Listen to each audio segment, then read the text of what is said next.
ထိုက်တန်းစူပါစပေါ့ဆိုင်ကယ်လို့ပြောရင်ကမ္ဘာကျော် Kawasaki Ninja Z8 ဆိုင်ကယ်ကိုပြင်းပြကြပါလိမ့်မယ်။ဒါကြောင့်ဒီကနေ့မှာတော့မိုတိုနစ်ခင်ဆိုင်ကယ်ချစ်သူမိတ်ဆွေတွေအတွက်အဲ့ဒီဆိုင်ကယ်အကြောင်းကို review လုပ်ပေးတော့ကြပါတယ်။အားလုံးမင်္ဂလာပါကျွန်တော်ကြောင်အောင်ပါ Motorbike Auto တယောက်ဖြစ်ပါတယ်။အထူးကောင်းမွန်လာတဲ့လေခွာနဲ့ကမ္ဘာအဆင့်စွမ်းဆောင်ရည်တို့ပေါင်းစပ်လိုက်တဲ့အခါ Ninja တယောက်လိုတိုးလက်ထက်မြင့်တဲ့ဆိုင်ကယ်တစ်စီးဖြစ်ပေါ်လာတဲ့အဲ့ဒီဆိုင်ကယ်က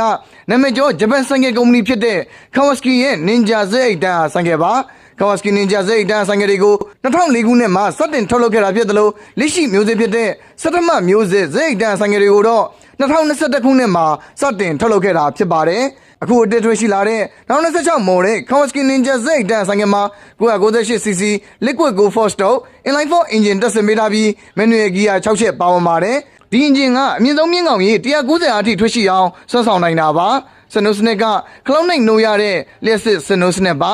ပြည်လမ်းပေါ်ရောလမ်းမထက်မှာပါစူပါစပေါ့ဆိုင်ကယ်တစ်စီးအဖြစ်အတုံးတော်ခံနိုင်တဲ့2016 model Kawasaki Ninja Z8 ဆိုင်ကယ်မှာအင်ဂျင်ထိန်းချုပ်မှုနည်းပညာတွေအဖြစ်စီစားတက်တာစေမဲ့ eco မှု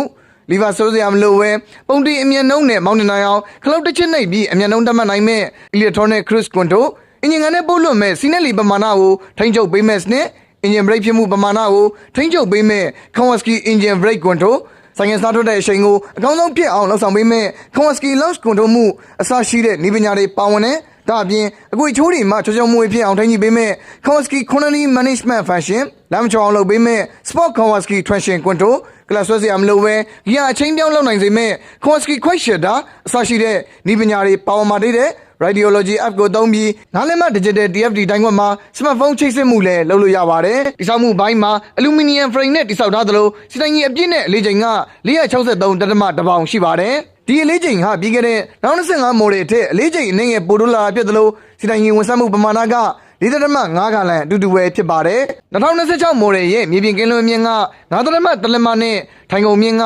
32.5 လက်မရှိတဲ့အတွက်2025 model နဲ့နှိုင်းယှဉ်ရင်အနည်းငယ်ပိုနှိမ်သွားပါတယ်။ရှေ့ဘိန်းရောနောက်ဘိန်းမှာ18လက်မအလွိုင်းဘိန်းကိုတွေကိုအသုံးပြုပေးထားပြီးဘိန်းတစ်ဘိန်းစလုံးမှာအသုံးပြုထားတဲ့ display တွေကကြော်ကြားတဲ့ Brembo အမှတ်တံဆိပ်တွေပဲဖြစ်ပါတယ်။ Sinus နဲ့အနေနဲ့ရှေ့ဘိန်းရဲ့ Sinus နဲ့ကို Impact Fork သုံးထားပြီးနောက်ဘိန်းရဲ့ Sinus နဲ့က Twin Side စွမ်းအင်ကိုအသုံးပြုပေးထားတာပါ။2016 model Kawasaki Ninja Z8 ဆိုင်ကယ်ရဲ့ဒီဇိုင်းပိုင်းကိုကြည့်ရင်ရှေ့မီးနောက်မီးတွေကို all LED light တွေနဲ့မြင်တွေ့ရမှာဖြစ်သလိုလေခွမ်းအကောင်းဖို့ဝင်းလက်လေးတွေထပ်တွင်းပေးထားပါတယ်။တံမြာစိမ်းအောင်နဲ့အပြာရောင်ပေါက်ဆက်ထားတဲ့အရောင်နဲ့မိကုနဲ့အနည်းအောင်ပေါက်ဆက်ထားတဲ့အရောင်ဆိုပြီးကိုယ်တဲ့အရောင်နှမျိုးရရှိနိုင်မှာဖြစ်ပါတယ်။ ABS ပါဝင်မှုရှိမရှိပေါ်မူတည်ပြီးဈေးနှုန်းက American Dollar 1000လောက်ကွာမှုရှိပါတယ်။စိတ်ုံထုတ်စိတ် American Dollar 18999ဖြစ်သလို ABS မပါဝင်မှုဆိုရင် American Dollar 16999ရှိမှာဖြစ်ပါတယ်။ဒါနဲ့ Kawasaki Ninja Z8 Model X ဆိုင်ကယ်တွေနဲ့ဘိန်းကြီးဆိုင်ကယ်မျိုးစုံတနေရာထဲမှာစုံစုံလင်လင်ရှိတဲ့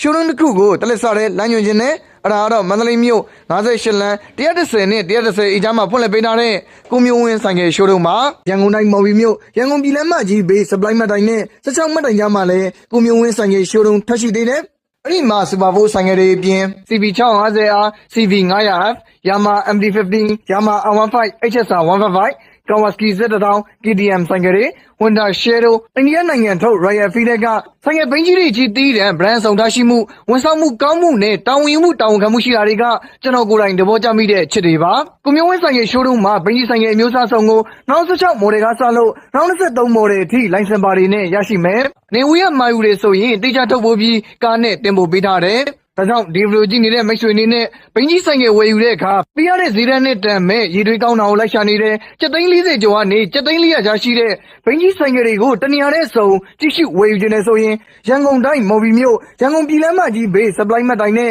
16မှတ်တိုင်ကြားကကိုမျိုးဝင်းဆိုင်ကယ် showroom ရှိနေတယ်ဆိုတာလမ်းညွှန်ပေးလိုက်ပါစေမန္တလေးမြို့58လမ်း110နဲ့110အေးကြားမှာလည်းကိုမျိုးဝင်းဆိုင်ကယ် showroom ထပ်ရှိသေးတယ်ဆိုတာထပ်မံလမ်းညွှန်ပေးပါစေအားလုံးကျေးဇူးတင်ပါတယ်ဒီဗီဒီယိုကြည့်နေတဲ့မိတ်ဆွေရောအခု review လုပ်သွားတဲ့2016 model Kawasaki Ninja Z8 ဆိုင်ကယ်ကိုကြိုက်တဲ့သူတွေရှိပါသလားရှိရဆိုရင် comment မှာ yes လို့ရေးပေးခဲ့ပါဦး